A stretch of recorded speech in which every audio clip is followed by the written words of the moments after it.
Amen చెప్దామా? అందరు చెప్దాం హల్లెలూయా, హల్లెలూయా. కూర్చుందాం, దేవుని వాక్యంలోనికి వెళ్దాం. మీ దగ్గర ఉన్న బైబిల్ ఓపెన్ చేయండి. మీ దగ్గర ఉన్న బైబిల్ ఓపెన్ చేసి ఒక మాట చదువుకుందాం.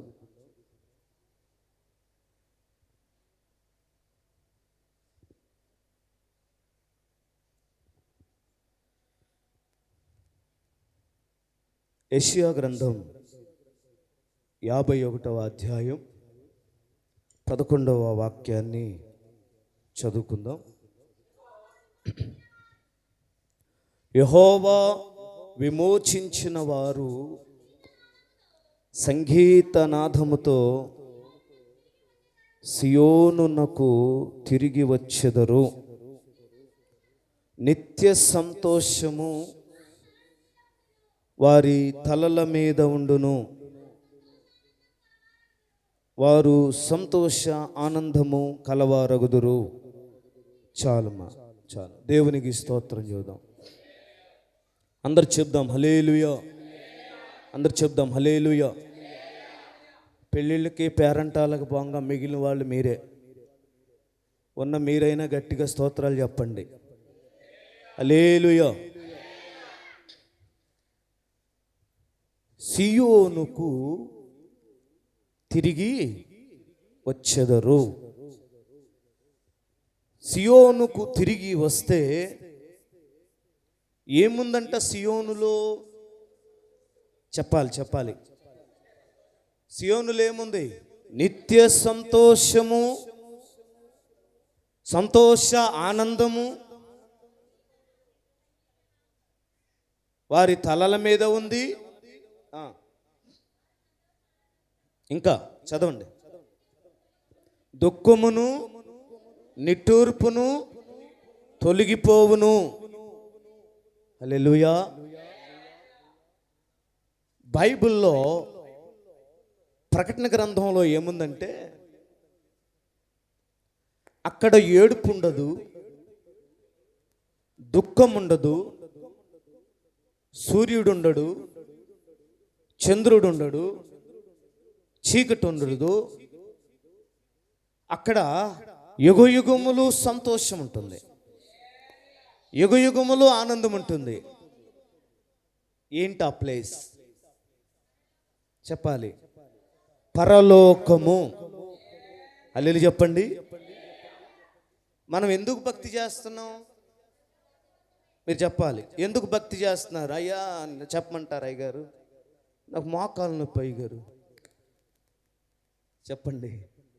ఎందుకు భక్తి చేస్తున్నాం? మా కోళ్ళకి పిల్లలు లేరయ్యా, యేసు ప్రభువు నమ్ముకుంటే పిల్లలు పడతారని నమ్ముకున్నాయా. ఎందుకు మనం క్రైస్తవ జీవితంలో భక్తి చేస్తున్నాం? మా కొడుకు తాగుపోతాడయ్యా, తిరిగిపోతాడయ్యా, నేను ప్రార్థన చేస్తే వాడేమన్నా మారతాడేమో. ఎందుకు క్రైస్తవ జీవితంలో మనం భక్తి చేస్తున్నాం అంటే మనుషులు చెప్పే సమాధానాలు ఇవి. హల్లెలూయా. ఇవన్నీ జరుగుతాయి. ఆమేన్. ఇవన్నీ దేవుడు ఏం చేస్తాడు? నెరవేరుస్తాడు. ఖచ్చితంగా నెరవేరుస్తాడు. బైబిల్ అదే చెప్తుంది. నిశ్చయముగా నేను నిన్ను ఆశీర్వదించదును అన్నాడు. నిశ్చయము అనే మాట చాలా విలువైనది. ఖచ్చితంగా 100%, 100% నేను నిన్ను ఆశీర్వదిస్తాను అన్నాడు. ఆ ఆశీర్వాదంలో చాలా దాగి ఉన్నాయి. ఈరోజు నీకున్న ప్రతి సమస్య ఆ ఆశీర్వాదంలో ఉన్నాయి. ఈరోజు నేను ఎదుర్కొంటున్న ప్రతిదీ ఆ ఆశీర్వాదంలో ఇమిడి ఉన్నాయి. అందుకని నిశ్చయముగా నేను నిన్ను ఆశీర్వదిస్తాను అని చెప్పినప్పుడు నిట్టూర్పు ఏమవుతుంది? ఎగిరిపోతుంది. దుఃఖం ఎగిరిపోతుంది, సమస్యలు ఎగిరిపోతాయి, అప్పులు ఎగిరిపోతాయి. ఏమంటే నీకున్న అవసరాలు తీరిపోతాయి. నీ కుమారుడు, కోడలు, కొడుకులు, మనమళ్ళు, మానమరాళ్ళు మారుతారు. ప్రభు కోసమే నిలబడతారు, ప్రభు కోసమే బ్రతుకుతారు. ఆ వాగ్దానంలో మనందరము పాలిభాగస్తులమై ఉన్నాం. హల్లెలూయా చెప్పండి. ఆ వాగ్దానంలో ఏమై ఉన్నాం? మనందరం పాలిభాగస్థులమై ఉన్నాం. ఈ వాగ్దానము అందరికీ అంటాడు పౌలు. ఎవరికి? ఈ వాగ్దానం అందరికీ, ఒక్క కృపరాజు గారికి కాదు, ఒక షాలోం ప్రార్థనా మందిరంలో ఉన్న వాళ్ళకే కాదు. ఈ వాగ్దానం అందరికీ, అందరి వాగ్దానాన్ని పొందుకుంటారు. అయితే క్రైస్తవ జీవితంలో మనం ముందుకు వెళ్ళేది దేనికంటే ఒక ప్రధానమైన గమ్యం, గురి కలిగి ఉండాలి. అదే పరలోకం. హల్లెలూయా చెప్పండి. కొన్ని ఆత్మీయ అర్థాలు బైబిల్లో రాయబడ్డాయి. పరమ యెరూషలేము అంటాడు. ఏమన్నాడు? యెరూషలేము ఎక్కడుంది? యెరూషలేము ఎక్కడుంది? మామూలుగా ఇజ్రాయెల్ దేశంలో ఉంది యెరూషలేము. పరమ యెరూషలేము అంటే అర్థం ఏంటి? దేవుడు ఉన్న స్థలాన్ని, పరలోక స్థలాన్ని కొన్ని ఆత్మీయ అర్థాలతో మాట్లాడుతున్నాడు. సియోను, సియోను నివాసులారా, సియోనులో దేవుడు వేచి ఉన్నాడు అంటుంది యెషయా గ్రంథం. సియోనులో స్థిరమైన పునాదిగా రాతిని వేసిన వాడును నేనే. యెషయా గ్రంథం 28:16. అలాగనే పరమ యెరూషలేము అంటాడు, పరమ సియోను అంటాడు. అయితే ఇక్కడ సియోనుకు మనము తిరిగి రావాలి. దేవునికి స్తోత్రం చూద్దాం. సియోనులోకి ఎందుకు తిరిగి రావాలి? ఏడుపు గొడ్డు మొహం వేసుకుని ఉంటానికి కాదు, దుఃఖంతో ఉండటానికి కాదు, నిట్టూర్పుతో ఉండటానికి కాదు, అప్పుల సమస్యలు రోగాలంటూ కుమిలిపోవటానికి కాదు. సియోనుకు తిరిగి వస్తే ఏముంది నీకు అక్కడ? డబ్బు ఇవ్వని సంతోషం, ఆస్తి ఐశ్వర్యం ఇవ్వని సంతోషం అక్కడ ఉందండి. హల్లెలూయా చెప్పండి. సియోనుకు తిరిగి రావాలి అంటే ఈజీ కాదండి. సియోనుకు తిరిగి రావాలంటే కొన్ని ఆటంకాలు ఉన్నాయట. రండి వాక్యంలోనికి వెళ్దాం. సమూయేలు 2వ గ్రంథం. నేను కొంచెం మీకు అర్థవంతంగా అర్థమయ్యే రీతిలో ఈ భాగాన్ని వివరించడానికి నేను ఇష్టపడుతున్నాను. 5వ అధ్యాయము 6వ వచనం నుండి 10వ వచనం వరకు మైక్ పెట్టి చదువుతారా? గట్టిగానే చదవండి. యోబీసీలు దేశములో నివాసులై ఉండగా, అందరు తీయండి, అందరు తీయండి. తీసారా? బైబిల్ లేని వాళ్ళు ఎవరన్నా ఉంటే చెయ్యొత్తండి. నాకు అయ్యా బైబిల్ లేదయ్య గారు అంటే మీరు ఇంకెవరికన్నా ఇచ్చినా కానీ పర్లే, నాకైతే ఇప్పుడు ప్రజెంట్ లేదన్న వాళ్ళు చేయెత్తితే మీకు బైబిల్ ఇస్తానండి నేను. అది అందుకు అడుగు, బైబిల్ ఉండాలి ఖచ్చితంగా. అమ్మ లేదమ్మ నీకు? రూత వరాలమ్మ నీకు బైబిల్? ఓకే. లేని వాళ్ళు చేయెత్తితే ఇస్తా బైబిల్, ఇప్పుడే ఇస్తా. మంచి బైబిల్ ఇస్తానండి. హల్లెలూయా. బైబిల్ చాలా విలువైంది, వాక్యం చాలా విలువైందండి. డబ్బులు కాదు అక్కడ ముఖ్యం, బైబిల్ చాలా విలువైంది. చదవండి. యోబీసీలు దేశములో నివాసులై ఉండగా రాజును అతని పక్షపు వారును యెరూషలేములోనికి వచ్చిరి. యోబీసీలు దావీదు లోపలికి రాలేడని తలచి, నీవు వచ్చిన ఎడల ఇచ్చటి గుడ్డివారును కుంటువారును నిన్ను తోలివేయుదురని దావీదునకు వర్తమానము పంపియుండిరి. అయినను దావీదు పురమనబడిన సియోను కోటను, దావీదు పురమనబడిన సియోను కోటను దావీదు స్వాధీనపరుచుకొనెను. దేవునికి స్తోత్రం చెబుదాం. అందరు చెప్పండి, గట్టిగా చెబుదాం. హల్లెలూయా. అయినను దావీదు పురమనబడిన సియోను కోటను దావీదు స్వాధీనపరుచుకొనెను. అయినను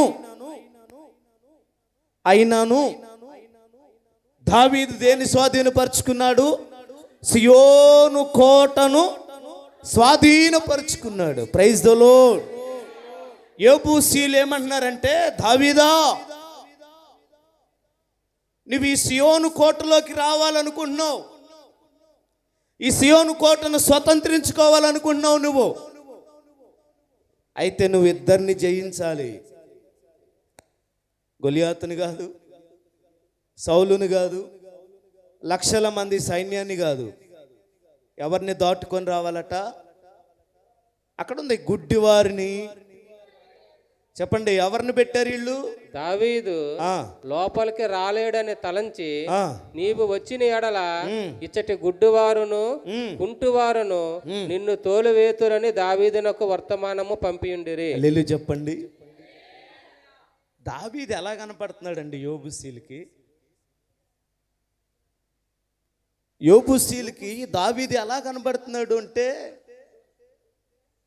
గుడ్డివారు తరిమేస్తారట, కుంటివారు తరిమేస్తారట.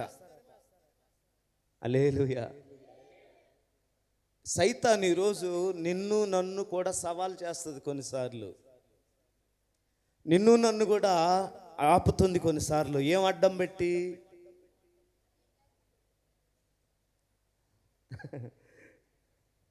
మనం బలహీనంగా ఉన్నప్పుడండి, ఆధ్యాత్మికంగా బలహీనుడు అయిపోయాం అనుకోండి, గుడ్డివారు నిన్ను ఆపుతారు, కుంటివారు నిన్ను ఆపుతారు. అంటే చిన్న సమస్య కూడా నిన్నేం చేస్తుంది? ఆపేస్తుంది. నిన్న సాయంకాలం నాకు ఒక చెల్లికి కాల్ చేశాను. అమ్మ ఎలా ఉన్నారు, ప్రేయర్కి రండి అంటే, అన్నయ్య వస్తామన్నయ్య, రాలేకపోయాను శుక్రవారం, సండే ఖచ్చితంగా వస్తాను, ఆటంకం లేకుండా ప్రార్థన చేయండి అని చెప్పింది. నేను ప్రేయర్ చేశాను. ప్రభువా ఎందుకు అలా అడిగిందో, ఏదన్నా అనుకోకుండా ఏదన్నా పని పడుతుందా, లేకపోతే సమస్య ఏమైనా వస్తుందా అని ఒక చిన్న ప్రార్థన చేస్తే దేవుడు ఆటంకాలు లేకుండా మందిరంలో కూర్చోబెట్టాడు. హల్లెలూయా. కొన్నిసార్లు నువ్వు చాలా ప్రిపేర్డ్గా ఉంటావు. దేవుని సన్నిధికి రావాలి, ఆరాధించుకోవాలి, దేవుని మాటలు వినాలి, దేవుని సన్నిధిలో మొరపెట్టుకోవాలని నిన్నటి నుంచే, శనివారం నుంచే ప్రిపేర్ అయి ఉంటావు, సిద్ధపడి ఉంటావు. కానీ అప్పుడే ఏదో ఒకటి. నాకు పొద్దున్న ఒక సిస్టర్ ఫోన్ చేశారు.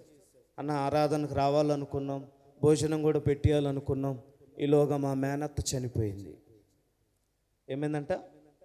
మా మేనత్త చనిపోయింది, మేము తప్ప ఎవరు లేరన్నా, వెళ్ళాలి. ఇలాగా చిన్న చిన్నవి నిన్ను ఏం చేస్తాయి అంటే అడ్డుగా నిలబడతాయి, ఆటంకాలుగా నిలబడతాయి. ఈరోజు నేను ఈ అంశం చక్కగా రాశాను. ఏంటంటే, సియోను కోటను ఎలా స్వాధీనపరుచుకొనగలవు? టైటిల్ రాసుకోండి. సియోను కోటను ఎలాగా స్వాధీనపరుచుకొనగలం? దేవునికి స్తోత్రం.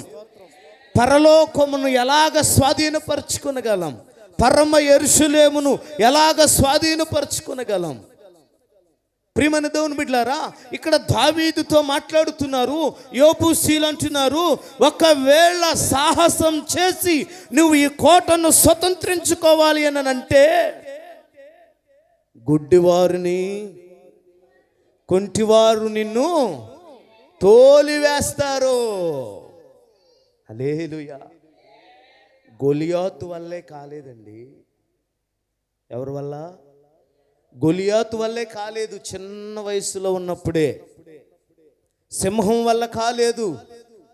ఒక ఎలుగుబంటి దావీదును ఆపలేకపోయింది, అవునా? ఒక చిరుత పులి, ఒక సింహం, ఒక తోడేలు దావీదును నిలువరించలేకపోయింది. సౌలు దావీదును నిలువరించలేకపోయాడు. గొప్ప గొప్ప యుద్ధాలు, గొప్ప గొప్ప సైన్యాలు దావీదును నిలపలేకపోయినాయి.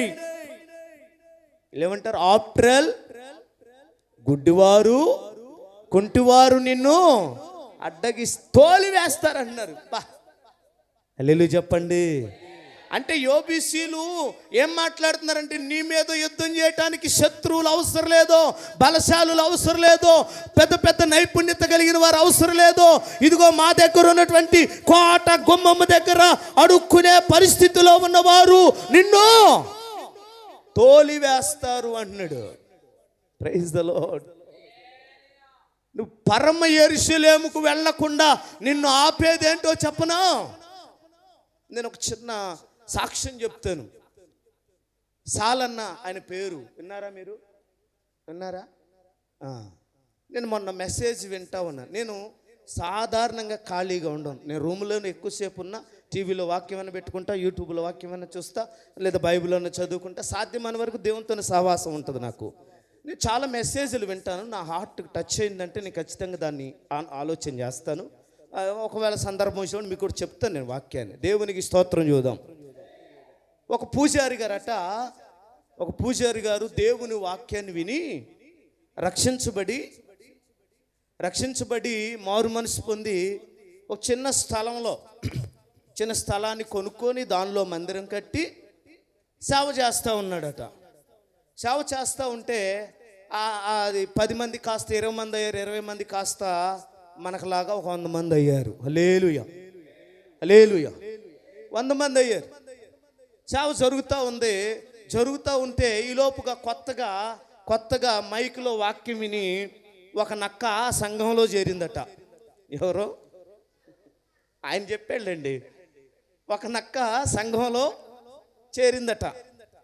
చేరి చాలా హుషారుగా యాక్టివ్గా మీకులాగా సప్పబడినలాగా లేదు ఆ నక్క. కొంతమంది ఎన్ని సంవత్సరాలు వచ్చినా అట్టే ఉంటారు. ఆడికి 100% ఛార్జింగ్ పెట్టినాడు అంతే. హల్లెలూయా చెప్పండి. ₹1,00,000 మొబైల్ మన చేతిలో ఉన్నా దాంట్లో ఏముండాలి? ఛార్జింగ్ ఉండాలి. హల్లెలూయా చెప్పండి. మనకు ఎన్ని వాక్యాలు చెప్పినా ఛార్జింగ్ ఎక్కదో, డిమ్గానే ఉంటాం. పక్షవాతం వచ్చిన వాళ్ళకిలాగా ఎలా ఉంటాం? డిమ్గానే ఉంటాం. హుషారు ఉండదు, ఆనందం ఉండదు, ఉజ్జీవం ఉండదు. నాకు మొన్న భలే సంతోషం ఉంది. మరి ఆయన ఎందుకు అన్నాడో తెలియదు. బ్రదర్స్ కూడా ఉద్యోగంగా అలాగే, నాకు ఆనందం అంతా ఇంత కాదు. అలాగే ఉన్నారులేండి. హల్లెలూయా. నిజంగా ఎలా ఉందంటే చాలా హుషారుగా ఇది నాది, నా సంఘం, నా మందిరం అనుకుంటా అంత కలేసుకుని చేస్తుందంట పరిచర్య. ఈ పాతోళ్ళు ఉంటారు కదా, పాతోళ్ళు ఓవర్ యాక్షన్ చేస్తుండ్రు. ఏమనుకుంటున్నారు? నిన్న గోకమన్ను చెంత నాది అంటాడు, అంతా పూసుకుంటాడు, అంతా నాదని. ఎంతకాలం చూద్దాంలే. చాలామందిని చూసాం ఇట్టా అదిరెదిరిపోయిన వాళ్ళని అనుకుంటున్నారు వీళ్ళు. కొంతమందికి ఒక జబ్బు ఉంది, చెప్పమంటే చెప్తా. వాళ్ళు చేయరు, చేసే వాళ్ళని చేయనీరు. అది ఒక జబ్బు అండి, అది పోవాలా. హల్లెలూయా. మన సంఘంలోనే కాదులే, తిట్టుకోమాకండి. ప్రతి క్రైస్తవ సమాజాల్లో ఉన్న జబ్బు అది. వాళ్ళు చేయరు, ఇటుక చేస్తున్నాళ్ళే, చెల్లి చేస్తుంది, అన్న చేస్తున్నాళ్ళే, మా అయ్యగారికి తోడుగా ఉండేది చేస్తున్నాడు కదా, కాస్త పుష్ చేద్దాం. Okay brother. చాలామంది చెప్తారు, తమ్ముడా చాలా హుషారుగా. ఒక్కొక్కసారి కొంతమంది రాకపోతే అడుగుతారన్న, ఆ తమ్ముడు రాలా, అక్క రాలేదు, చాలా హుషారుగా ఉంటుంది పరిచర్యలో, మీకు తోడుగా ఉంటుంది అన్న బాగుంటాడు, ఆ తమ్ముడు రాలేదని అడుగుతారు. కొంతమంది మానేసిన అడగరు. అల్లులు చెప్పండి. కొంతమంది కనపడకపోయినా వాళ్ళు ఎందుకు రాలేదని కూడా అడగరు. అడగాలి. నన్ను అడగరు. వాళ్ళకి ఫోన్ ఏమైందంటే వాడు ఏదో చెప్తాడు సోది. ఈ సొల్లోడు ఆ సోది విని అట్టే ఉంటాడు అయ్యగారు విషయంలో. నన్ను అడిగి క్లారిఫై చేసుకోండి. ఏదైనా ఒక వ్యక్తి రాలేదంటే నాకు తెలుసెందుకు రాలేదో నీకు తెలీదో. నువ్వు వాళ్ళతోనే మాట్లాడుకొని అయ్యగారి మీద నువ్వు అదొక రకమైన సూపు పెట్ట మాకు. అసలు ఏం జరిగిందో దైవసేనుడికి తెలుస్తుంది. ఒక మనిషి రాకపోవడం వెనకాల కొన్ని కారణాలు ఉంటాయి. నువ్వు నచ్చలేదో, సంఘం నచ్చలేదో, అయ్యగారు బోధ నచ్చలేదో, ఈ శంప ఆ శంప వేసి కొడితే ఎవరు వస్తారండి మందిరానికి? మైకు తీసుకున్న కాంచి ఆ బ్రదర్ ఇట్టా సూపర్ అంటే అప్పుడు ఇంకా ఇట్ట అంటాడు. నేను అట్ట చెప్పనండి, నాకు అవసరం లేదు. నా దగ్గర ఉండే గింజలు, గట్టి గింజలు 10 అయినా చాలండి, అన్నం ఉడుకుతుంది. తాలు గింజలు 100 ఉన్నా ఏం ప్రయోజనం చెప్పండి అక్క? ఏం ప్రయోజనం? గట్టి గింజలు 10 ఉన్నా చాలు. ఈ పొగడతలకు పడిపోయేవాళ్ళు, మెచ్చుకుంటేనే ఏదన్నా చేసేవాళ్ళు వద్దు. ఇక్కడ దేవుని వాక్యం కావాలన్నోడు షాలోం ప్రార్థనా మందిరానికి వస్తారు. పొగడతలు కావాలనే వాళ్ళు చాలా ఉన్నాయి మందిరాలు. 34 మందిరాలు ఉన్నాయి పులివెందుల్లో. మీకు తెలియదు, నాకు తెలుసు. హల్లెలూయా. నేను చెప్తున్నాను, ఈ హుషారుగా చాలా ఉజ్జీవంగా చేస్తున్నాడు ఈ నక్క. పరిచర్య చేస్తుంది, అన్నీ చేస్తుంది, అన్ని విషయాల్లో ముందు ఉంటుంది, బాగా సూపర్. ఇంకా సంఘం అంతా అప్పు చెప్తాడు అన్నట్టుగా ఉంది నక్క. అంటే అంత స్థానాన్ని సంపాదించుకుంది నక్క. చక్కగా పరిచర్య చేస్తుంటే అయ్యగారు ఒకరోజు హైదరాబాద్ పోయాడంట వాక్యం చెప్పడానికి. ఎక్కడికి? హైదరాబాద్ పోతే ఈ నక్క కప్పు చెప్పాడంట, బాగా చూసుకో నేను వచ్చిందాకా ఆరాధన అంతా అని. ఆ వారం ఆరాధన నడిపించింది నక్క, చక్కగా నడిపించింది. ఇంక చాలా ఆనందంగా ఉంది. ఒక్కరోజు ఈ నక్క ఆరాధనకు రాలా, వాక్యం వినలా, చర్చికి రాలా. ఆ మరుసటి వారం అయ్యగారు ఒక వాక్యం చెప్తున్నాడంట 139వ అధ్యాయం. ఏముంది అక్కడ? నువ్వు పడుకునుట, నువ్వు లేచుట, అది ఎక్కడ ఉంది చూడండి.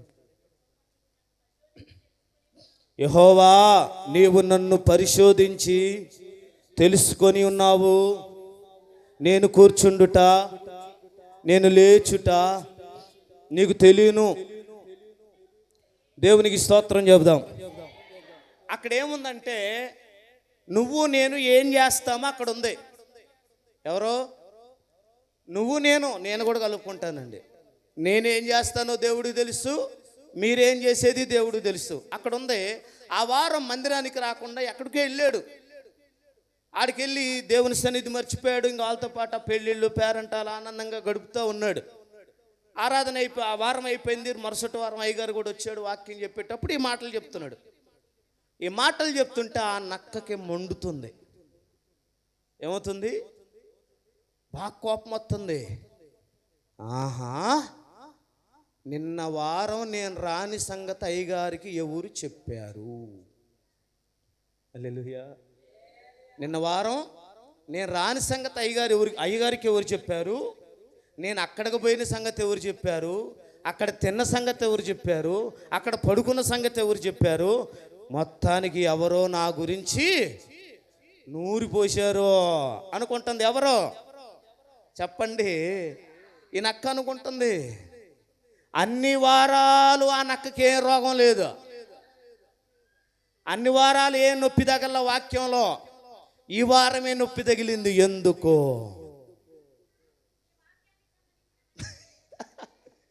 కదా. ఇప్పుడు దొంగోడు గురించి చెప్పినప్పుడు దొంగతనం చేసే వాళ్ళకి ఏమనిపించింది? నా గురించే. అవునా కదా? కొట్లాడే వాళ్ళ గురించి చెప్పామనుకోండి, కొట్లాడుకునే వాళ్ళు ఏమనుకుంటారు? మా ఇంటి పక్కనే చెప్పి ఉంటుంది. అయ్యగారికి బాగా క్లోజ్ కదా, క్లోజ్ కాబట్టి అదే చెప్పుంటుంది నా గురించి. లేకపోతే మా ఇంట్లో జరిగింది హల్లెలూయా, మా ఇంట్లో జరిగింది ఎవరు ఇదే చెప్పు, నా మీద అసలు గిట్టదు దీనికి, ఇదే చెప్పుంటుంది అనుకుంటున్నారు వాళ్ళు. అలాగా ఈ నక్క కూడా నా గురించి ఎవరో చెప్పారు, నా గురించి ఎవరో చెప్పారు. నేను హుషారుగా అయ్యగారి దగ్గర బాగా పరిచయం చేస్తుంటే చెడగొట్టాలని నా గురించి చెప్పారు. నా గురించి ఎలాగ రాను ఏమైపోయింది? ఈ నక్క కుళ్ళుకోవటం మొదలుపెట్టింది, అసూయ పట్టం మొదలుపెట్టింది.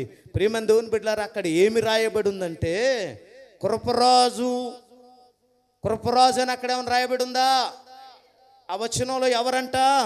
దావీదు ప్రార్థన చేస్తున్నాడయ్యా, ఆదివారం ఎగ్గొట్టి. చదవండి. నేను కూర్చుండుట చెట్ల పేకల దగ్గర, సినిమా హాల్ దగ్గర, సీరియల్ దగ్గర, పనికి మాలిన వాళ్ళ దగ్గర, ముచ్చట్లాడే వాళ్ళ దగ్గర, సీరియల్ గురించి మాట్లాడుకునే వాళ్ళ దగ్గర, మందు తాగే వాళ్ళ దగ్గర, కొట్లాడుకునే వాళ్ళ దగ్గర నేను కూర్చుండుటయు, నేను లేచుట నీకు తెలియను. నాకు తలంపు పుట్టక మునిపే నీవు నా మనస్సును గ్రహించుచున్నావు. నా నడకను నా పడకను నువ్వు పరిశీలన చేసి ఉన్నావు. నా చర్యలన్నిటినీ నువ్వు బాగుగా తెలుసుకొని ఉన్నావు.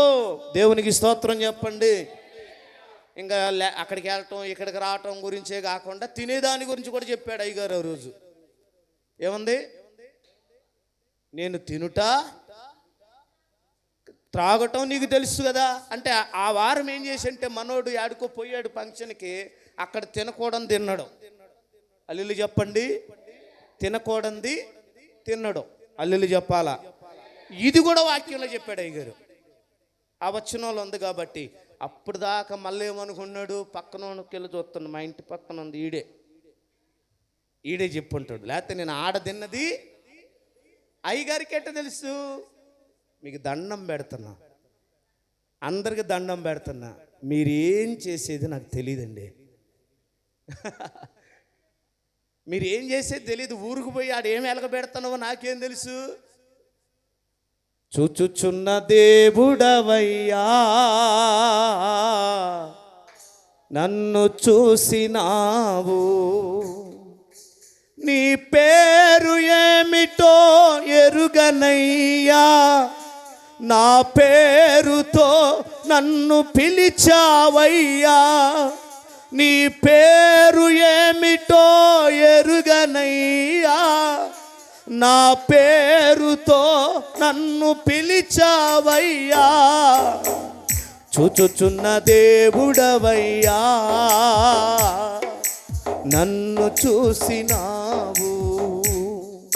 హల్లెలూయా. ఏదన్నా ఒకటి మంచిది నువ్వు చేసింది చెప్తేనేమో అబ్బా పాస్టర్ అన్న సూపర్, ఫోన్ చేసి వాళ్ళు చెప్పిద్ది, నిద్రపోదు. హల్లెలూయా. నువ్వు మంచి చెప్పినప్పుడు, రిసీవ్ చేసుకున్నప్పుడు, నువ్వు చేసిన చెడు గురించి దేవుడు నీతో మాట్లాడినప్పుడు ఎందుకు నీవు రిసీవ్ చేసుకోవు? దావీదు ఒక చిన్న కథ చెప్పాడండి నాతాను ప్రవక్తకి, తెలుసా? చిన్న స్టోరీ చెప్పాడు నాతాను ప్రవక్త దావీదుకి చెప్పాడు కదా. గొర్రె పిల్ల ఉంది, నీకు 100 గొర్రెలు ఉన్నాయి, ఆయనకు ఒకటే గొర్రె పిల్ల ఉంది. ఆ గొర్రె పిల్లను కూడా ఏం చేశావు? చంపాడు. మరి ఇటు చేశాడు. అతనికి ఏం శిక్ష విధించాలంటే అతను నిశ్చయముగా మరణానికి పాత్రుడు అనగానే చాలా హుషారుగా చెప్పాడు. చాలా హుషారుగా చెప్పాడు. అడిగిన దాని సమాధానం దావీదుకి బలుపు ఎలగట్లా. కొంతమందికి వాక్యం చెప్పేటప్పుడు బలుపు ఎలగదు. బలుపు ఎలగటం అంటే ఏంటి? ఆత్మీయ మర్మాలు అర్థం చేసుకోం. ఇది ఇట్లాంటి పిట్టకథలు చెప్తే వాక్యం సూపర్ అంటారు. అల్లు చెప్పండి. వాక్యాన్ని వాక్యంగా చెప్తే మాత్రం నచ్చదు, అర్థం కాలేదు. అదే పిట్టకథలో జోకులు చెప్తే మాత్రం ఈరోజు బలి చెప్పే కుబరాజన్న వాక్యం అని అంటారు. మళ్ళీ ఒక 2 రోజులు ఆయనకి ఏం చెప్పాడు అని అడిగితే అల్లు చెప్పండి. మీరు నవ్వుకోవటానికి 3 గంటల సేపు అవలేలుగా నేను మాట్లాడగలను. ఇక్కడ మీకు తెలుసు నేను ఎంత జోకులేసేది. ఒక్కటి కూడా ఇక్కడ మాట్లాడను. ఇది దేవుని స్థలం, ఇది పరిశుద్ధ స్థలం. ఈ బలిపీఠం మీద నిలబడే అర్హత కూడా నాకు లేదు. అయినా నన్ను నిలబెట్టుకుంటున్నప్పుడు విలువైన మాటలు చెప్పకుండా ఏవేవో కబుర్లు చెప్తే ప్రయోజనం లేదు. ప్రియమందుని బిడ్డలారా, దేవునికి స్తోత్రం చెప్పండి. మొత్తానికి అక్కడికి వెళ్ళి తినకూడని తిన్నాడు, చేయకూడని చేశాడు. ఈ వారం వాక్యం అంతా అదే చెప్పాడు అయ్యగారు. అప్పుడు వీడికి మండింది, నక్కకే మండి ఆ వారం నుంచి క్రమక్రమంగా ఏమవుతున్నాడు? దూరం అయిపోతా ఉంది నక్క. దూరం అయ్యేదే కాకుండా అయ్యగారు ఎప్పుడు ఇట్లాంటి వాక్యాలు చెప్తాడో, అట్లాంటి వాక్యాలు చెప్తాడో. ఇదిగో మీరు పోమాకండి, మీరు అడగపోవద్దు, ఏడకపోవద్దు, ఇక్కడైతే ఏ మాటలు ఏ గోల ఉండదో, చక్కగా మనం నిద్రపోవచ్చు. చెప్పండి, చక్కగా చల్లగా ఉంటుంది అక్కడ, నిద్రపోవచ్చు. ఆ ప్రార్థన అయిపోతాను చక్కగా టయానికి ఇంటికి రావచ్చు, ఏ గోల ఉండదో అని ఇట్లాంటి బోధలు చేస్తూ ఉన్నాడండి నక్క. హల్లెలూయా చెప్పండి. చివరికి ఈ నక్క బుద్ధి అందరికీ తెలిసింది. అందరికీ తెలిసి ఏమనుకుంటున్నారు? అయ్యగారు నీకు అంత స్థానం ఇచ్చాడు, అంత ముందు పెట్టాడు, వాక్యంలో ఏదో చెప్తే నీకెందుకయ్యా ఉలుకెక్కువ? అయినా నువ్వు తినకూడదు ఎందుకు తిన్నావు? పోకూడని రోజు ఎందుకు పోయావు? ప్రభు సన్నిధికి ఎందుకు దూరం అయ్యావు? మందిరానికి ఎందుకు రాలేదని అడుగుతారా ఎవరన్నా? వాళ్ళు చెప్పిందే మీరు వింటారు కానీ అస్సలు నువ్వు చర్చికి ఎందుకు రాలేదని అడగవు. తినకూడదు ఎందుకు తిన్నావు అని అడగవు. చేయకూడని పాడు పని ఎందుకు చేసావని అడుగుతారా? అయ్యగారు చెప్పేళ్ళకి నువ్వు కూడా తై అంటే తందాన అంటావు. తై అంటే తందాన అనేది ఎవరు చెప్పండి? కథ చెప్పేవాళ్ళు ఉంటారు తెలుసా? కథలు విన్నారు ఎప్పుడన్నా? కథ చెప్పేవాడికి లెఫ్ట్ ఒకడు ఉంటాడు, చెప్పండి, రైట్ ఒకడు ఉంటాడు. ఆ టక్కలకి కొట్టుకుంటాడు ఇలాగా. నేను చూశాను. శాంసోని కథ విన్నాను, యాకోబు చరిత్ర విన్నాను, జ్ఞానసుందరి కథ విన్నాను, మోషే కథ విన్నాను, ఏసేపు కథ విన్నాను. ఎన్నో వింటూ ఉంటాను ప్రియమందుని బిడ్డలారా. ఆడంటాడు మధ్యలో ఈడొకడు, ఆడొకడు జోకులోడు ఒకడు ఉంటాడు, సరిచేసేడు ఒకడు ఉంటాడు, మధ్యలో మాస్టర్ ఉంటాడు. రాజకీయం అల్లులు చెప్పండి.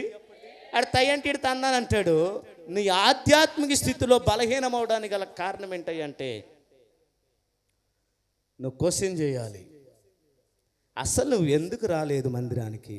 తిన్న సంగతి పక్కన పడి, పోయిన సంగతి పక్కన పడి, దేవుడు సేవకుడు ద్వారా మాట్లాడాడంటే నెక్స్ట్ వీక్ ఇది రిపీట్ కాకూడదు. నువ్వు సరి చేసుకోవాలని కదా దేవుడు నీతో మాట్లాడింది.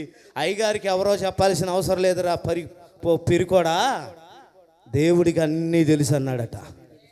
హల్లెలూయా చెప్పండి. ఇలాంటి నక్కలు ఈ సంఘంలో ఉంటే మారు మనసు పొందుదురుగాక. ఉన్నాయా ఈ నక్కలో? చెప్పండి, ఈ నక్క ఎక్కడుందా? ఉందంటే మాత్రం డేంజరే. అల్లులు చెప్పండి, ఇట్లాంటి నక్కలు ఉండకూడదు. ఈ వాక్యంతో ఈ నక్క మారు మనసు పొందునుగాక. ఏ నక్క? చెప్పండి. నా గురించే అయ్యగారు చెప్పేది అనుకొని పక్కన వాళ్ళు సనుక్కొని వాడు చెప్పాడు వీడు చెప్పాడు, లేకపోతే అయ్యగారికి ఎందుకు తెలిసింది? వాక్యం చెప్పేటప్పుడు దేవుని ఆత్మ సేవకుడితో మాట్లాడుతుందండి. అల్లులు చెప్పండి.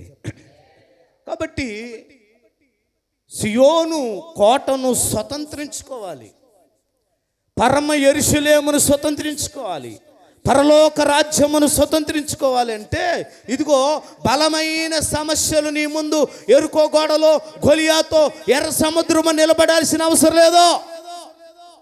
ఒక చిన్న వాక్యం చాలు నువ్వు మందిరం మానేయాలంటే, అవునా కదా? చిన్న మాట చాలు నువ్వు చర్చికి రాకుండా ఆగాలంటే. అక్కడ నువ్వు ఆలోచించాలి, ఇది నన్ను ఆపుతుంది, ఇది నా పరిచర్యను ఆపుతుంది, నా ఆనందాన్ని ఆపుతుంది, దేవుడు నాకు ఇచ్చిన ఉన్నతమైన స్థానాన్ని, ఈ మాట నన్ను ఆపుతుందని ఒక్కసారి నువ్వు ఆలోచన చేయాలి. ఇక్కడ యోబుశీలు అంటున్నారు, ఇదిగో గుడ్డివారు నిన్ను అడ్డగిస్తారు, ఆపుతారు, కుంటివారు నిన్ను అడ్డగిస్తారు. సియోను కోటను స్వతంత్రించుకోవాలంటే జయించాల్సింది ఎవరిని? గుడ్డివారిని, కుంటివారిని. హల్లెలూయా చెప్పండి. నిజంగా గుడ్డివారినేనా? నిజంగా కుంటివారినేనా? దావీదు ఒకవేళ అక్కడ రాయబడింది, అయినప్పటికీ దావీదు ఏం చేశాడట? సియోను కోటను ఏం చేశాడు? స్వాధీనపరుచుకున్నాడు. చప్పలు కొడదాం గట్టిగా, హల్లెలూయా. సియోను కోటను స్వాధీనపరుచుకున్నాడు అంటే ఎవరిని జయించాడు దావీదు? మొట్టమొదటి ఎవరు? కుంటివారా గుడ్డివారా? గుడ్డివారు. గుడ్డివారిని జయించాలి. ఏమిటి? ఎవరు గుడ్డివారు? ఆధ్యాత్మిక కోణంలో నేను మీకు కొన్ని విషయాలు చెప్తాను, రాసుకోండి. దేవునికి మహిమ కలుగును గాక, దేవునికి మహిమ కలుగును గాక. రోమాపత్రిక 11వ అధ్యాయం, రోమాపత్రిక 11వ అధ్యాయం 26వ వచనం. విమోచకుడును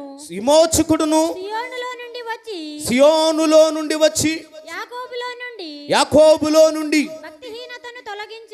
భక్తిహీనతను తొలగించును. నేను వారి పాపములను పరిహరించినప్పుడు నా వలన వారికి కలుగు నిబంధన ఇదియే.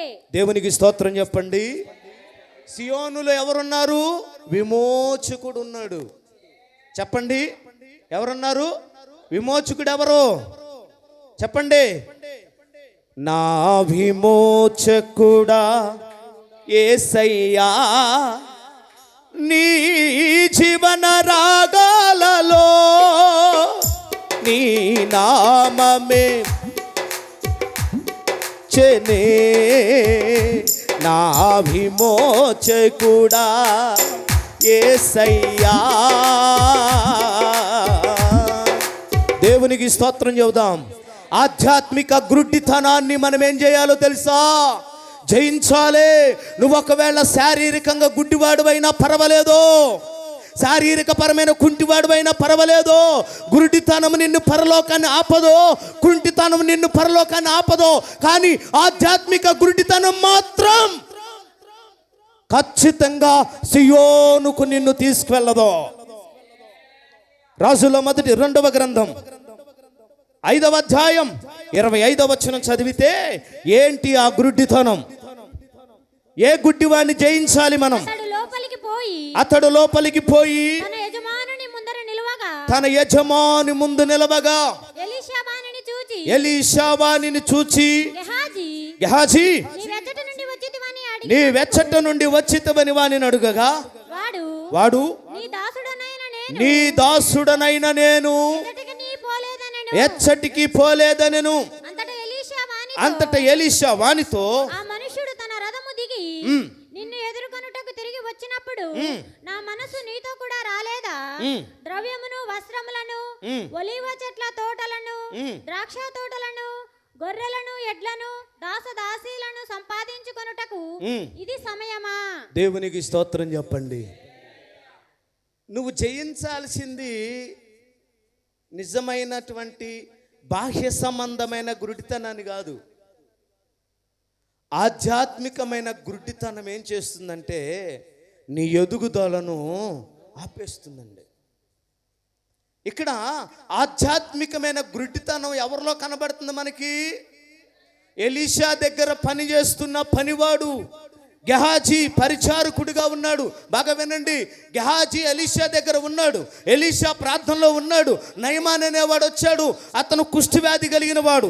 ఆ వ్యాధిని బాగు చేసుకోవడానికి వస్తూ దైవ సేవకుడి దగ్గరకు వెళ్ళేటప్పుడు ఉత్త చేతులతో వెళ్ళకూడదు, కానుకలు తీసుకొని వెళ్ళాలని కొన్ని కానుకలు మూటగట్టుకొని తీసుకొచ్చాడు. ఈ ఎలీషా అన్నాడు, ఈ కానుకలతో నాకు పని లేదబ్బాయి, ఆ కనబడుతున్న యోర్దాను నదిలో 7 మార్లు మునిగి వెళ్ళిపో, నీకున్న రోగం తగ్గిపోతుందని చెప్పాడు. ఈ నయమాను, నేను సైన్యాధిపతిని, మా ఊర్లో ఏరులు వాగులు నదులు లేవా, ఇక్కడికే వచ్చి మునగాలని చెప్పి కొంచెం హట్టయ్యాడు, దోషయ్యాడు, వెళ్ళిపోతా ఉండగా మధ్యలో తన దగ్గర పనిచేస్తున్నటువంటి ఒక పనివాడు అంటాడు, అయ్యా దైవజనుడు ఎందుకు ఈ మాట చెప్పాడో, దీనివల్ల మనకు ఒరిగిందేమి లేదు కదా, నష్టపోయేదేమి లేదు కదా, 7 మార్లు మునిగి పోరాదా అని చెప్పాడు. సరే, చిన్నది చెప్పింది, పనివాడు చెప్పాడు కదా అని చెప్పి 7 మార్లు మునిగి లేచేసరికి ఏమైందట? నయమాను యొక్క శరీరంలో ఉన్న కుష్ఠు, చెప్పండి, నయమానులో ఉన్న కుష్ఠు ఏమైపోయింది? తొలగిపోయింది. నేనంటాను ప్రియమైన దేవుని బిడ్డలారా, ఇక్కడ కుష్ఠు శరీరానికి కనబడుతుంది, కానీ ఈరోజు ఆధ్యాత్మికంగా కుష్ఠు కలిగిన వారుగా మనం ఉన్నాం. శరీరానికి కాదు కుష్ఠు, ఆధ్యాత్మిక స్థితిలో వ్యాధి కలిగిన వాడుగా ఉన్నావు. ఇర్మియా గ్రంథం అంటుంది, హృదయము అన్నిటికంటే మోసకరమైనది, అది ఘోరమైన వ్యాధి కలిగింది. నువ్వు జయించవలసిన వ్యాధి ఏంటో తెలుసా? ఆధ్యాత్మిక సంబంధంగా నిన్ను అడ్డగిస్తున్న వ్యాధులను, రోగాలను నువ్వు జయించకపోతే సియోను కోటలోకి నువ్వు ప్రవేశం లేదు. దేవునికి స్తోత్రం చూద్దాం. హల్లెలూయా. నయమానుకున్న కుష్ఠవ్యాధి అయిపోయింది, తగ్గిపోయింది, చక్కగా సంతోషంగా పాడుకుంటూ పోతున్నాడు. తంబుర సితార నాదముతో క్రీస్తుని వేడగరారండి, 2 3 కూడిన చోట ఉంటానని నా స్వామిని. తంబుర క్రీస్తుని, హల్లెలూయా. ఒక సహోదరుడు గుంటూరు అమరావతిలో సేవ చేస్తున్నప్పుడు అతనికి ఆపరేషన్ చేస్తూ ఉన్నారు, కిడ్నీ ఆపరేషన్ చేస్తూ ఉంటే, ఆపరేషన్ చేస్తున్నప్పుడు మామూలుగా మనం ఏం చేస్తాం? ప్రభా స్తోత్రం హల్లెలూయా చెప్పండి. ఏదైనా ఆపరేషన్లు జరిగేటప్పుడు ఏం చేస్తాం? ప్రేమక్కని అడిగితే చెప్తే గుండె లప్టక్ అని కొట్టుకుంటుందట. హల్లెలూయా చెప్పండి. లబ్డబ్ అని కొడుతుంది. టెన్షన్ వస్తుంది, బీపీ వస్తుంది, షుగర్ వస్తుంది, ఎక్కడ లేని జబ్బులన్నీ కనపడతాయి. ఎప్పుడు? ఆపరేషన్కు ముందు. స్తోత్రం. ఒక భయం వల్ల రకరకాలు వస్తాయి. ఇతనికి ఆపరేషన్ చేస్తూ ఉంటేనట అట్ట బారలు పడుకున్నట్టుగా ఉండకుండా తంబుర సితార నాదముతో క్రీస్తుని వేడగరార అని చిన్నగా పాడుకుంటున్నాడంట. డాక్టర్ గారికి డౌట్ వచ్చి నన్ను ఏమైనా తిట్టుకుంటున్నాడని చెప్పి చక్కగా చెవు దగ్గర పెడితే వీడు పాటలు పాడుతున్నాడంటండి. ఎవరో ఒక పక్క కొత్త ఉంటే ఏం చేస్తున్నాడు? పాటలు పాడుతూ ఉంటున్నాడు. అందుకంటాడు, శ్రమలోనైనా పాడతా యేసయ్యకు స్తుతి పాట. అవునా కాదా? దేవునికి స్తోత్రం. యేసన్న గారు అంటాడు, దీన స్థితి అందునా సంపన్న స్థితి అందునా కలిగినను ఎరిగినను సంతృప్తి కలిగి యుందునే. దీన స్థితి అందునా సంపన్న స్థితి అందునా ఎరిగినను సంతృప్తి కలిగి యుందుని పాడు. నిత్యము ఆరాధనకు నా ఆధారమా, స్తోత్ర బలులు నీకే అర్పించద యేసయ్యా. గ్లోరీ. నిత్యము ఆరాధనకు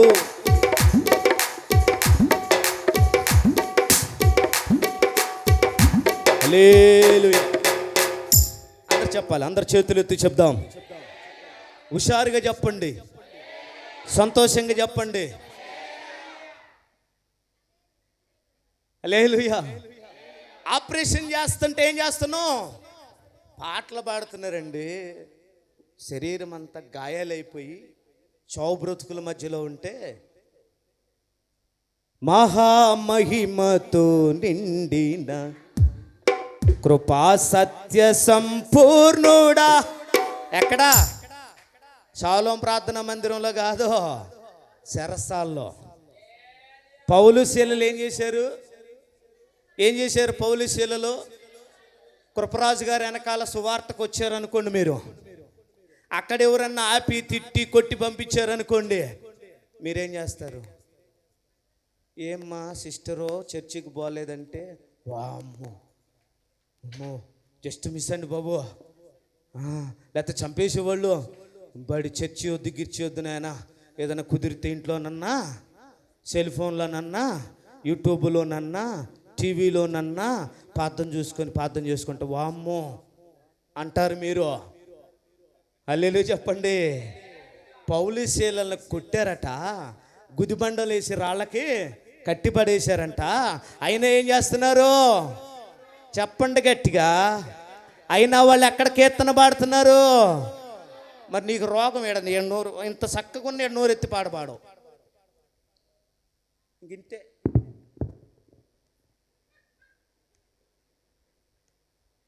ఎప్పుడు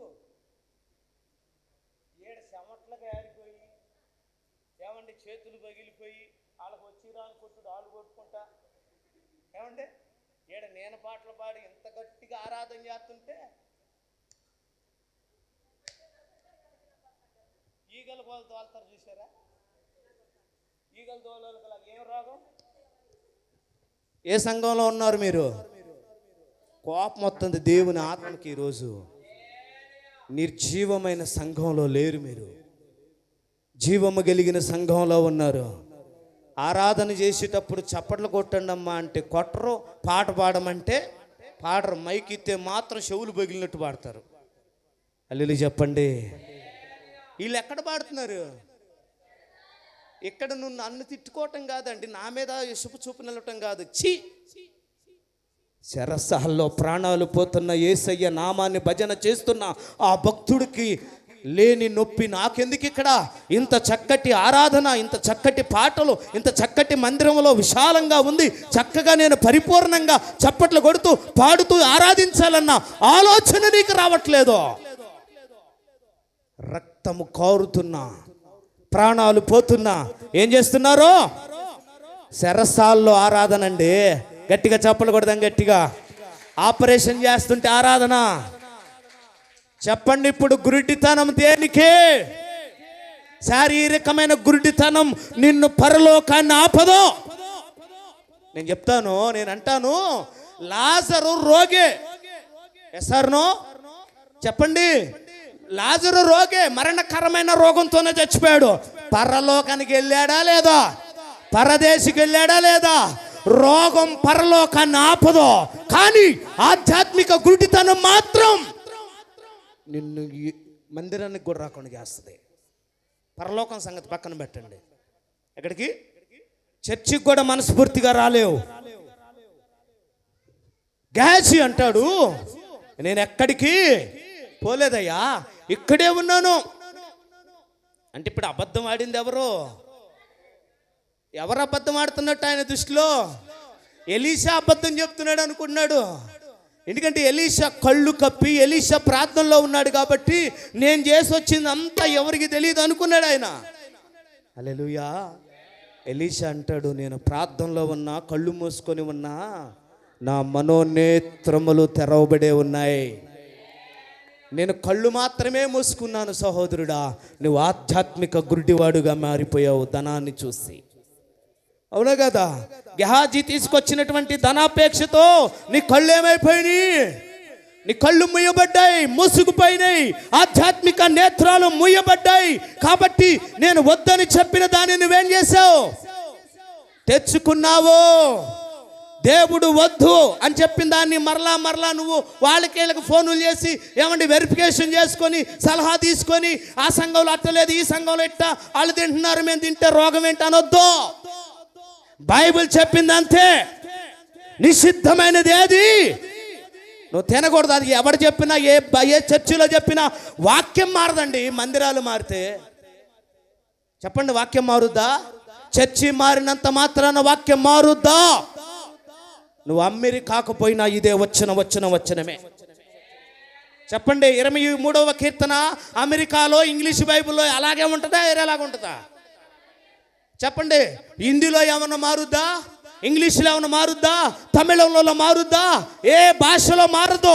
23వ కీర్తన యెహోవా నా కాపరంతే, దట్స్ ఆల్.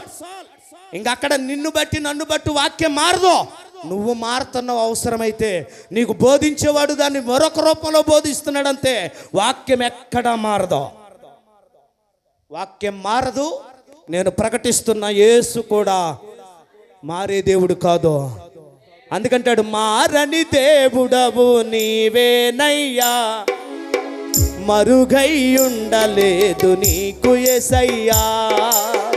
చిరులైనా సుడిగుండాలైనా మెతలైనా వ్యాధి బాధలైనా మరుగై ఉండలేదు నీకు యేసయ్యా. మరుగై గ్లోరీ. నీకు నచ్చి నీకు ఎవరో చెప్పారని నువ్వు ఆచారపరంగా వెళ్ళిపోతున్నావు, కానీ వాక్యం అయితే అలాగా చెప్పలేదు. గెహాజీ అనుకుంటున్నాడు ఎలీషా కళ్ళు మూసుకున్నాడు అని. ఇక్కడ కళ్ళు మూసుకుపోయింది ఎవరికి? చెప్పండి. గెహాజీ సియోను కోటను స్వతంత్రించుకోవటానికి దావీదు ఒక్క మాటలో చెప్పాలంటే ఆధ్యాత్మికమైన గుడ్డితనాన్ని జయించాడు దావీదు. దేవునికి స్తోత్రం, దేవునికి స్తోత్రం. నేనంటాను, అందుకంటాడు ఊరి పాటలు బాగుండే వాళ్ళిద్దరు. నేనంటాను, 2 కాళ్ళు 2 చేతులతో పాతాళానికి వెళ్ళటానికంటే కదా, ఒక కాలు నిన్ను అభ్యంతరపరిస్తే కాలు తీసేయి, నరికేయి. కన్ను నిన్ను అభ్యంతరపరిస్తే కన్ను తీసి పెరిగిపడే. అవునా కదా? అంటే దాని అర్థం ఏంటంటే, ఈ అన్ని అవయవాలతో చక్కగా జీవించి లోకానుసారంగా బ్రతకటం కంటే ఇదిగో మాటికి నిన్ను పాపానికి ప్రేరేపిస్తున్న అవయవం ఏదైతే ఉందో దాన్ని ఏం చేయాలి? పెరిగి పడేయమంటే పాస్టర్ గారు ఏంది రెట్టి చెప్తున్నాడు? అసలుకే నేను మనని ఆపరేషన్ చేసుకున్నాను, ఏమంటే కళ్ళు తీసేయమంటాడేంటి, కాళ్ళు తీసేయమంటాడంటే అది కాదు అర్థం. చెప్పండి, నీ కాలు పదే తాగుడు బొంకుకి వెళ్తుందా? నీ కాలు పదే వ్యభిచారపు కొంపకి వెళ్తుందా? నీ కాలు పదే వెళ్ళకూడని స్థలానికి వెళ్తుందా? నీ చూపు పదే చూడకూడదు చెప్పండి చూస్తుందా? నీ చెయ్యి పదే చేయకూడని పని, తీసుకోకూడని దాన్ని తీసుకుంటుందా? నీ మనసు పదే చేయకూడని ఆలోచనలు చేస్తున్నాయా? అయితే నువ్వేం చేయాలంటే వాటిని నువ్వు తీసివేయాలి. హల్లెలూయా చెప్పండి. వాటిని జయించాలి. దేవునికి స్తోత్రం చూద్దాం. గెహాజీ ఆధ్యాత్మికమైన గుడ్డివాడిగా మారిపోయాడు. చూడటానికి చూస్తున్నాడు, అవునా కదా? చూస్తున్నాడు, కానీ ఏ కళ్ళు ముయ్యబడ్డాయి, ఏం నేత్రాలు తెరవబడలేదు.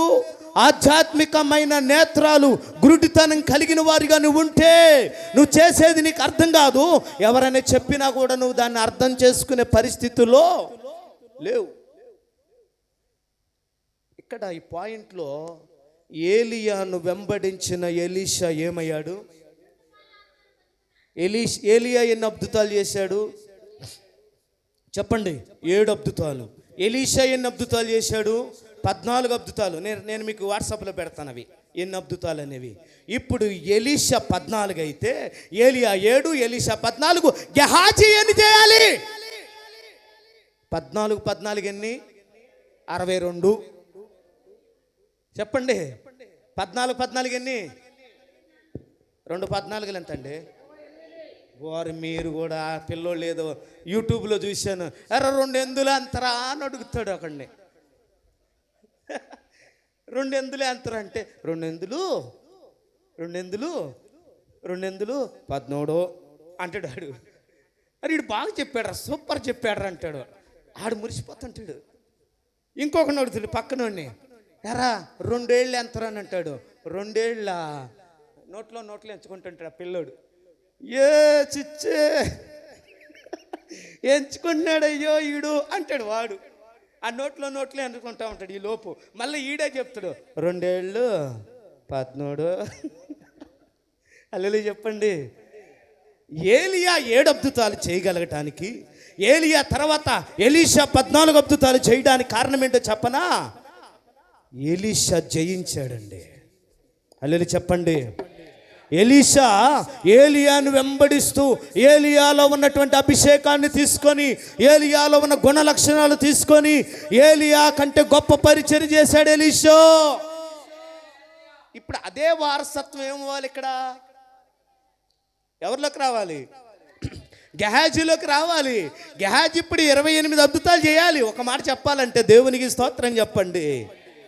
అద్భుతాలు చేయటం కాకపోగా చెప్పండి దేనివల్ల చెప్పండి? ఆధ్యాత్మిక గుడ్డివారిగా ఉన్నారా మీరు? నిజంగా కళ్ళు లేకపోవటం శాపం కాదండి.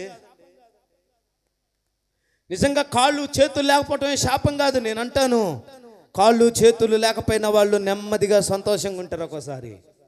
హల్లెలూయా చెప్పండి. నేను ఉదయం చూస్తూ ఉన్నప్పుడు ఒకడికి చేతులు లేవు, కుర్రోడికి కాళ్ళే ఉన్నాయి, కాళ్ళతోనే వంట చేసుకొని తింటున్నాడు. హల్లెలూయా చెప్పండి. కాళ్ళు లేకపోయినా చక్కగా పనులన్నీ చేసుకుంటున్నాడు. మనకు అన్నీ ఉన్న పనులు చేయం.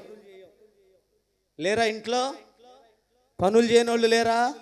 పని చేయకుండా ఉండవు అనుకో, రేపు నీకు పని చేయనోడే వస్తాడు. పని చేయందే వస్తుంది నీకు రేపు పొద్దున. జాగ్రత్తగా గుర్తుపెట్టుకో. నువ్వు కష్టపడి పని చేస్తూ ఉండు, నీకు కూడా పని చేసే భార్య దొరుకుద్ది, పని చేసే భర్తే దొరుకుతాడు. నువ్వు మా నాన్న తెచ్చి పెడుతున్నాడు, మా అమ్మ తెచ్చి పెడుతున్నాడు అని చెప్పి దర్జాగా కూర్చొని టీవీ చూసుకుంటా అన్నీ తినుకుంటా ఉండవు అనుకో, రేపొద్దు నీకంటే ముదురోడు దొరుకుతాడు నీకు. మా అయ్యగారు ఎప్పుడు చెప్తుంటాడు నాకు, రే నువ్వు ఎంత బాగా దేవుని సేవ చేసి ఎంత మంచి పరిచర్య చేస్తే అంత మంచి భార్య వస్తుందని చెప్పాడు. వచ్చిందంటారా? హల్లెలూయా. వినపడిందా లేదోలే? వినపడిందా? మళ్ళీ ఇంటికి పోయిన ఏముండదండి, వస్తుందే, ఏముండదు. దేవుడు మంచి భార్యని ఇచ్చాడు నాకు. 100% నా పరిచర్యకి ఏమంటారు అభ్యంతరమే లేదండి. హల్లెలూయా చెప్పండి. 12 దాకా అడ్రస్ లేకుండా పోయినా ఫోన్ చేయదు. నిజం చెప్తున్నా, అంత నమ్మకం నా మీద. స్తోత్రం చెప్పండి. దేనికి గోజుగాడేది, గొనుకులాడేది, తిట్టేది, మాటి ఫోన్లు చేసి ఇబ్బంది పెట్టేది, ఎక్కడ పోయినా ఎందుకు పోయినా నాకు చెప్పలేదు, ఈ పంచాయతీ లేదు మా ఇంట్లో.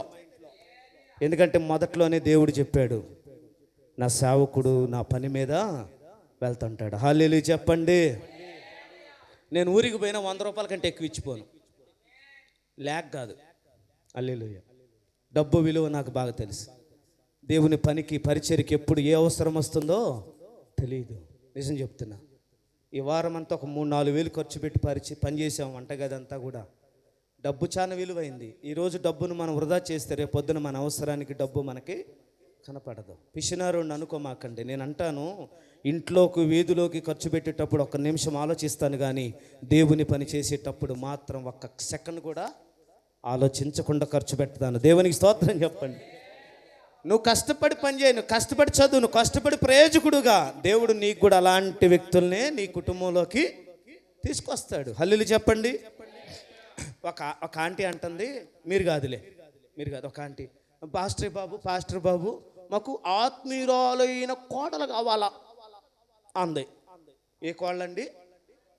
ఆత్మీయురాలైన కోళ్ళంటే ఏంటి అని అడిగా. ఏం చెప్తుందో అని అడిగితే, బాగా ప్రార్థన చేయాలి బాబా, బాగా ప్రార్థన చేయాలా, మంచిగా నా కొడుకుని బాగా చూసుకోవాలా, నన్ను బాగా చూసుకోవాలా, చర్చికి పోవాలా, అవన్నీ చెప్తుంది.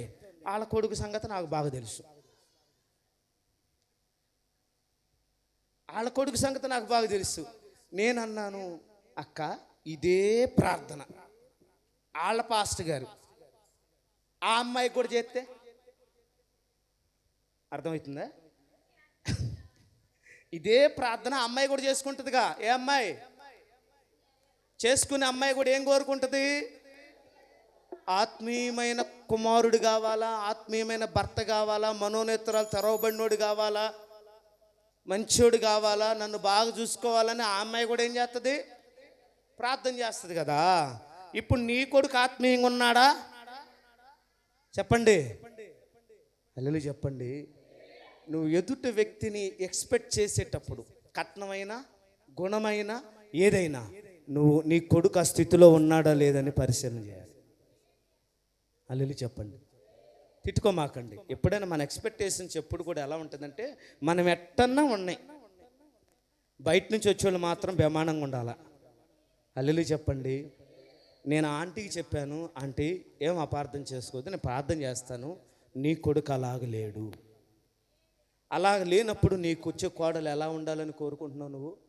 ఆత్మీయురాలు అడుగు పెట్టిందనుకో, ఆ ఉన్న కాస్త భక్తి కూడా ఏమైంది చెప్పండి.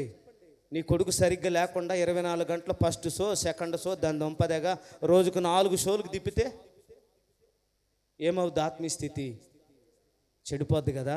అట్లా కాదక్క, నా కొడుకుకు తగ్గ భార్య కావాలని ప్రార్థన చేయి. ఒకవేళ వీడు మూర్ఖుడైంది అనుకో, అబిగాయేలు లాంటిది దొరకాల. చెప్పండి, ఎవరో అబిగాయేలు లాంటిది దొరికితే మూర్ఖుడైన, ఏం పేరు అతని పేరు, నాబాలు కొరకు ప్రార్థన చేసేది అవసరమైతే ప్రాణాన్ని అడ్డుగా వేస్తుంది. కొట్ట చెప్పండి గట్టిగా, హల్లెలూయా చెప్పండి, హల్లెలూయా. సియోను కోటను ఎలా స్వతంత్రించుకోవాలయ్యా అంటే, ఆధ్యాత్మికంగా దావీదు కుంటివారిని దాటుకొని సియోను కోటను ఏం చేశాడు? స్వతంత్రించాడు. ఈరోజు పరమ యెరూషలేము, పరలోకం, పరదేశి సియోను కోటలోనికి నువ్వు ప్రవేశించాలి అంటే, ఆధ్యాత్మికంగా నిన్ను అణిచివేస్తున్నా, నీ కళ్ళు మూసివేసిన, మంచేదో చెడేదో గ్రహించకుండా చేస్తున్నా ఆ గ్రుడితనాన్ని ఏం చేయాలి? నువ్వు జయించాలి. దేవునికి స్తోత్రం చెప్పండి. లేకపోతే ఎలీషా కూడా ఏమయ్యేవాడు? ఎలీషా తర్వాత గెహాజీ కూడా ఏమవ్వాలి? లెక్క ప్రకారం చూస్తే అతను కూడా గొప్ప ప్రవక్త కావాలి. అతను కూడా గొప్ప ప్రవక్త కావాలి. ఏమైపోయాడు ఇతను? శాపాన్ని తెచ్చిపెట్టుకున్నాడు. ఏది గ్రుడ్డితనం చెప్పండి. ఇప్పుడు కళ్ళుండి మంచేదో చెడేదో గ్రహించకుండా, కళ్ళుండి చేయకూడనివి చేస్తూ, కళ్ళుండి దేవుణ్ణి, భర్తను, భార్యను, కుటుంబాన్ని మోసం చేస్తున్న వారు గుడ్డివారా? కళ్ళు లేకపోయినా భయభక్తులు కలిగి దేవుని కొరకు ఎదురు చూస్తున్న వారు గుడ్డివారా? కాబట్టి ఆధ్యాత్మిక గుడ్డితనాన్ని మనం జయిస్తే సియోను కోటను మనం స్వతంత్రించుకోగలుగుతాం. గట్టిగా చప్పట్లు కొడదాం. నెక్స్ట్, 2వ రాజుల గ్రంథం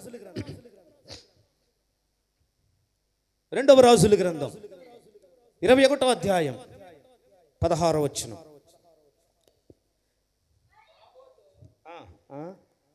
మరియు రైట్, అదే చెడు నడక నడచి యూదా వారిని పాపములో దింపినది కాక, యెరూషలేమును ఈ కొన నుండి ఆ కొన వరకు రక్తముతో నిండినట్లు నిరపరాధుల రక్తమును బహుగా ఒలికించెను.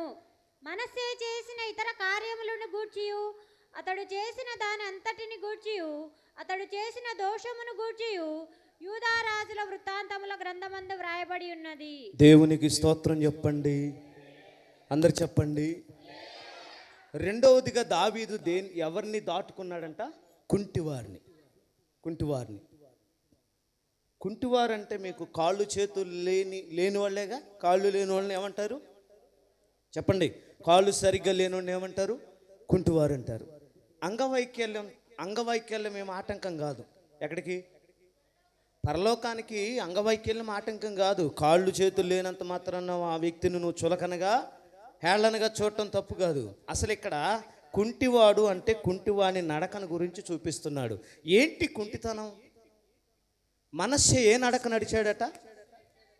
బైబిల్లో రాయబడింది, కుంటి కుంటి నడచెదవిలా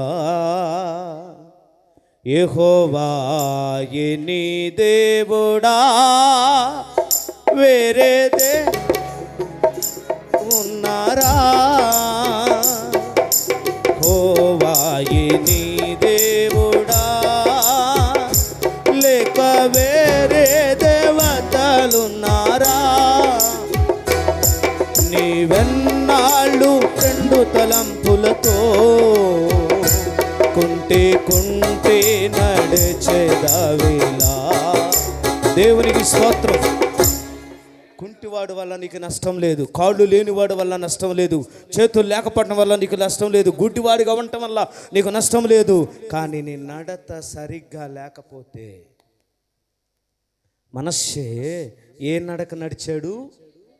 కుంటి నడక. ఏ నడక? చెడ్డ నడత. దేవునికి స్తోత్రం చెప్పండి. మనస్సే ఎవరో తెలుసా? మనస్సే ఎవరో తెలుసా? భయంకరమైన క్యాన్సర్తో చచ్చిపోవలసిన ఒక వ్యక్తి కదా, చనిపోవలసిన ఒక వ్యక్తి. ఎవరతను? హిజ్కియా. దేవుడు చెప్పాడు యెషయా ప్రవక్త ద్వారా, నువ్వు మరణమవుతున్నావు గనక నీ ఇల్లు చక్కపెట్టుకోయా, ఇక అయిపోయింది నీ పని అని చెప్తే, ఇక్కడ ఏం చేశాడు తెలుసా? దేవుని తట్టు తిరిగి, నేను ఎందుకు చనిపోవాలి? నాలో ఉన్న లోపం ఏంటి? నాలో ఉన్న బలహీనత ఏంటి? నాకెందుకు ఇంత త్వరితగతిని మరణం ఎందుకు ప్రభు అని మనస్సును మార్చుకొని హృదయాన్ని కుమ్మరించి, దయచేసి నేను చేసిన ప్రార్థన కావచ్చు, పరిచర్య కావచ్చు, భక్తి కావచ్చు, దాన ధర్మాలు కావచ్చు, కృపతో జ్ఞాపకము చేసుకొని నాకు ఒక అవకాశం ఏమని గొప్ప ప్రార్థన చేసిన మహనీయుడు హిజ్కియా. చెప్పకూడదాం గట్టిగా. అంతటి గొప్ప ప్రార్థనాపరుడు 15 సంవత్సరాల ఆయుష్ను సంపాదించుకున్న తర్వాత పుట్టినవాడే ఈ మనస్సే. ఎవరో 15 సంవత్సరాల ఆయుష్ పొందుకున్న తర్వాత పుట్టినవాడు ఈ మనస్సే. ఇప్పుడు తండ్రి ప్రార్థనాపరుడు, తాత ముత్తాతలు ప్రార్థనాపరులు, ఒకళ్ళిద్దరును కొంచెం పక్కన పెట్టిన ఆ తర్వాత వస్తున్న క్రమం మనస్సే. తర్వాత వాడు బాగున్నాడు, ఆ తర్వాత వాడు మన చెడిపోయాడు. ఇలాగ మన యూదుల రాజులను గమనిస్తూ వస్తే ఒకరు ఒకలాగా ఉన్నారు, ఒకరు ఒకలాగా వచ్చారు. మనస్సే అంట చెడ్డ నడత నడిచాడు. కుంటితనం అంటే కాళ్ళు లేకపోవటం కాదు, నీ మనస్సు కుంటితనం, నీ బుద్ధి కుంటిది, నీ ఆలోచనలు కుంటి స్వభావం. ఇక్కడ నీ కాళ్ళు లేనివాడి గురించి నువ్వేదో తక్కువ అంచనా వేయొద్దు, చేతులు లేనివాడి గురించి తక్కువ అంచనా వేయొద్దు, చెవిటి వాళ్ళని చూసి తక్కువ అంచనా వేయొద్దు, అవండి శరీర లోపాలను చూసి తక్కువ అంచనా వేయొద్దు. అసలైన లోపం నీలో ఉంది. చెప్పండి, అసలైన లోపం మనస్సే కుంటివాడా? అమ్మా కాదే. మరి ఏది కుంటితనం? బుద్ధి, మనస్సు. దేవునికి స్తోత్రం చెప్పండి.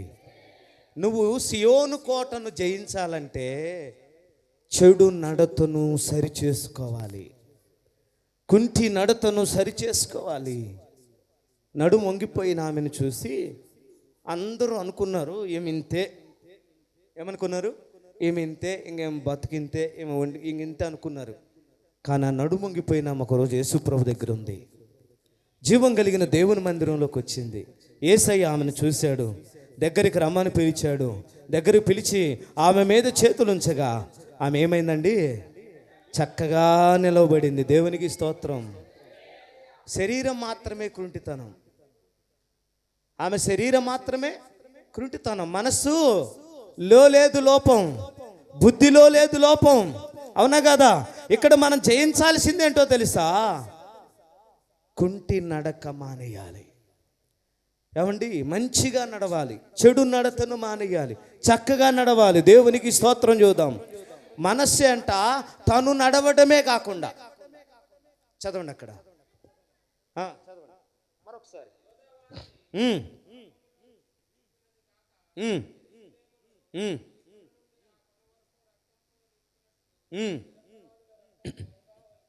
చూసారా? హల్లెలూయా చెప్పండి. దేన్ని జయించాలి?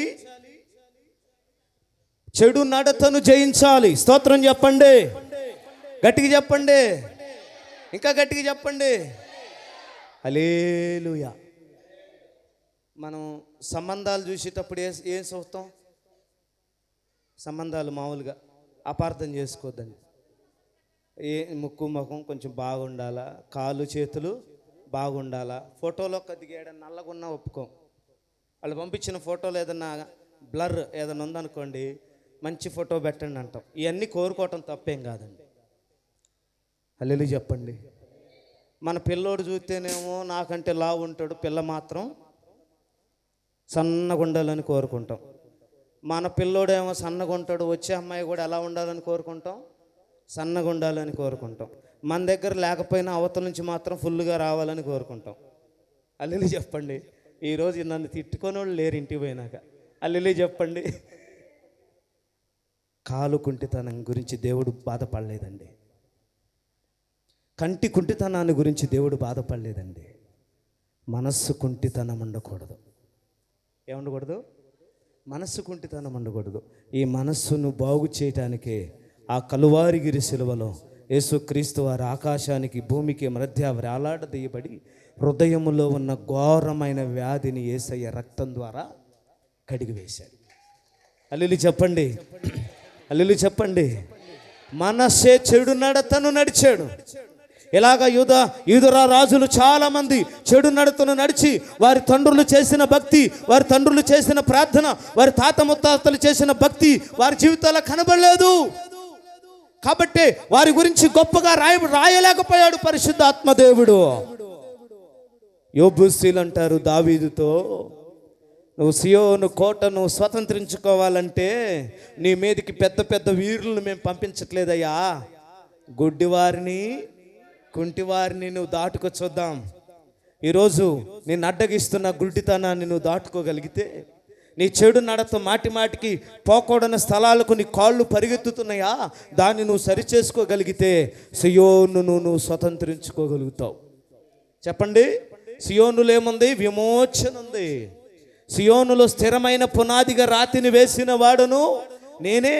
సియోనులో దేవుడున్నాడు. ఇంకొక మాట చదవండి, ప్రార్థన చేద్దాం. సంఖ్యాకాండం 22వ అధ్యాయం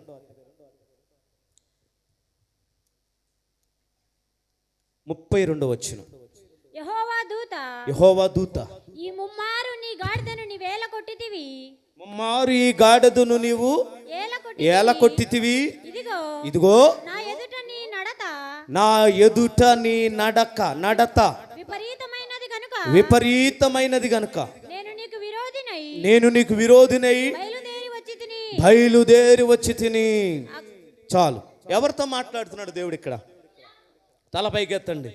నిద్ర వచ్చేవాళ్ళు హల్లెలూయా చెప్పండి. హల్లెలూయా. నిద్ర ఎందుకు వస్తుంది ఇక్కడ? నిద్ర వచ్చే మాటలేనా కృపరాజు చెప్పేది? పళ్ళు పడపడ పగిలిపోయేటట్టు చెప్తుంటే నిద్ర ఎందుకు వస్తుంది? హల్లెలూయా చెప్పండి. మనందరి గమ్యం పరలోకం. పరలోకాన్ని ఆపేది ఏదైనా నువ్వేం చేయాలి? సరి చేసుకోవాలి. నువ్వు సరి చేసుకోకపోతే నాకేం నష్టం లేదు, నువ్వే నష్టపోతావు. ఏలియాను వెంబడించిన ఎలీషా గొప్ప పరిచర్య చేశాడు. ఎలీషాను వెంబడించిన గెహాజీ కూడా అదే పరిచర్య చేయాలి. చేశాడా? చేయలేదు. తన కళ్ళు మూసుకుపోయి ఉన్నాయి, మనోనేత్రాలు మూసుకుపోయి ఉన్నాయి. ఈరోజు గురుడితనం కంటికి, బాహ్య సంబంధమైన కంటికి కాదు. మనస్సు గుడ్డిగా ఉందా? నీ ఆలోచనలు గుడ్డిగా ఉన్నాయా? నీ యొక్క బుద్ధి కుంటిగా ఉందా? కాళ్ళు కుంటితనం ఉన్న సమస్య లేదు, బుద్ధి కుంటితనంగా, మనస్సు కుంటితనంగా ఉండకూడదు. ప్రియమైన దేవుని బిడ్డలారా, ఇక్కడంటాడు ఇతని కాళ్ళు బాగానే ఉన్నాయి, కళ్ళు బాగానే ఉన్నాయి, కానీ ఏ నడత నడుస్తున్నాడట చెప్పండి. బిలాం ఎక్కడికి చదవచ్చును, చదవచ్చును.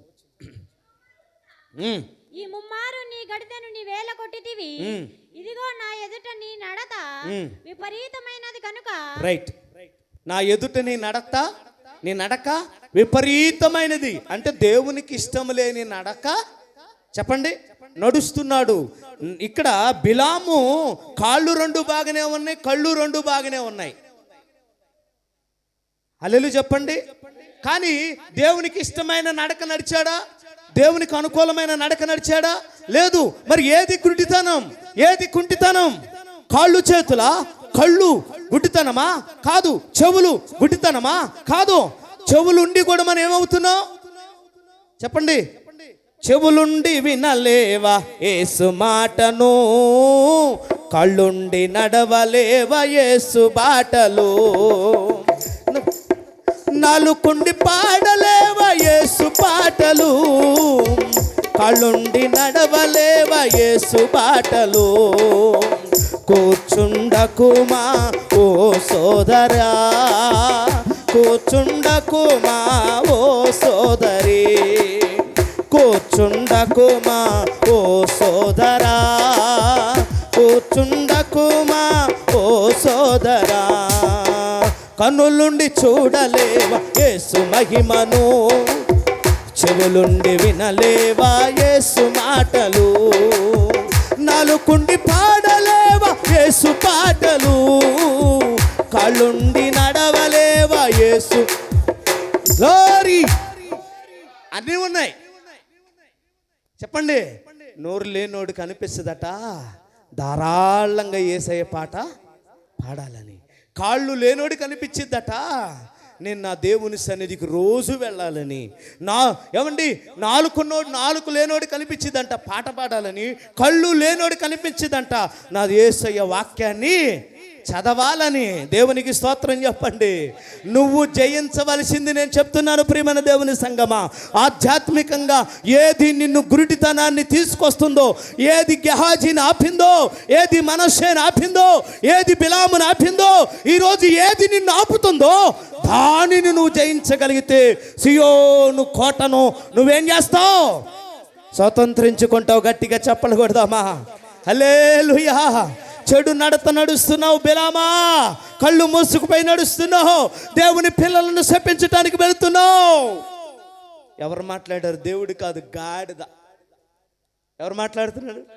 గాడిద మాట్లాడుతుంది. ఈరోజు ఈ గాడిద కూడా మీతో మాట్లాడుతుంది. నిలబడిన నేను కూర్చున్న మీతో మాట్లాడుతున్నాను. జాగ్రత్త.